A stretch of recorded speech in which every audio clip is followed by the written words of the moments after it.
While the candidates take to the trail and leave behind bluster, bombast, and boorishness, back inside the Beltway, those who inhabit the hallowed halls of Congress and other political power stations are girding for what many consider to be something of a governmental apocalypse.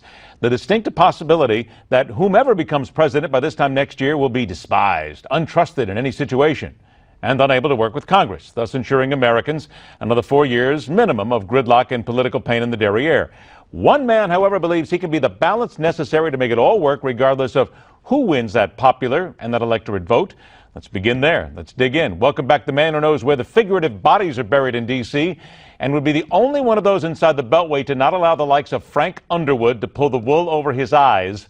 Newsmax chief Washington correspondent John Gizzi. John, pleasure to see you again, my friend, and we'll have to wait until the new House of Cards come out. We'll have to talk about that one day. But let's talk, if we can, about Paul Ryan, because here's a story that says he is emerging as the counterweight to Donald Trump, where he is stressing inclusiveness, optimism, and that he actually is the guy that can bring everything together. Do you get that sense? I get that sense that he believes that, and his supporters in Congress believe that. One of the things that Press Secretary Josh Earnest tells us repeatedly is how the president and the speaker worked together to pass a spending bill that included such things as preserving the Export-Import Bank and IMF reforms, which have languished for 5 years. The International Monetary Fund wanting greater voting rights for developing countries and less for its biggest shareholder, the United States. The problem with that is that while many went along with it in Congress, many in the Freedom Caucus, the most conservative activist group, some of whom were very suspicious of electing Mr. Ryan Speaker, did not. It represented things they'd been fighting for. So I think he still has a problem within his own party, but he has an image that people like.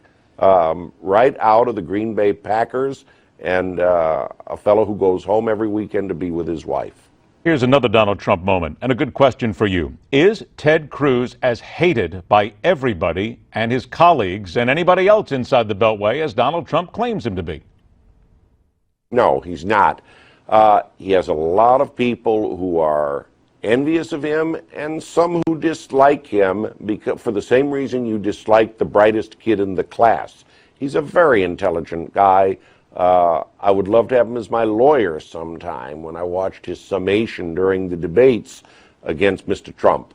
Now, that said, there's also a lot of people who admire him and like to have him on their team. People like Senator Mike Lee of Utah, Pat Toomey of Pennsylvania, and others. The problem is there's also a group that's a little more outspoken that do not share their admiration for Senator Cruz and hold him in minimum high regard. All right, 60 seconds left. The wife of Pastor Saeed Abedini, one of the 5 American prisoners freed on Saturday. You got a chance to speak to his wife. It's now on the website. What did you get from her? Because she seems to still be a little bit critical of the president. Oh, yes, indeed. First of all, she made it clear that she's grateful to him and to the State Department for what she said was the greatest day of my life. But remember, Mrs. Abedini is herself the daughter of Iranian immigrants. She is someone who totally distrusts the regime of the mullahs and said, for all the talk about moderates taking on the hardliners, the Supreme Leader has the last say, and it's not a government that she would trust.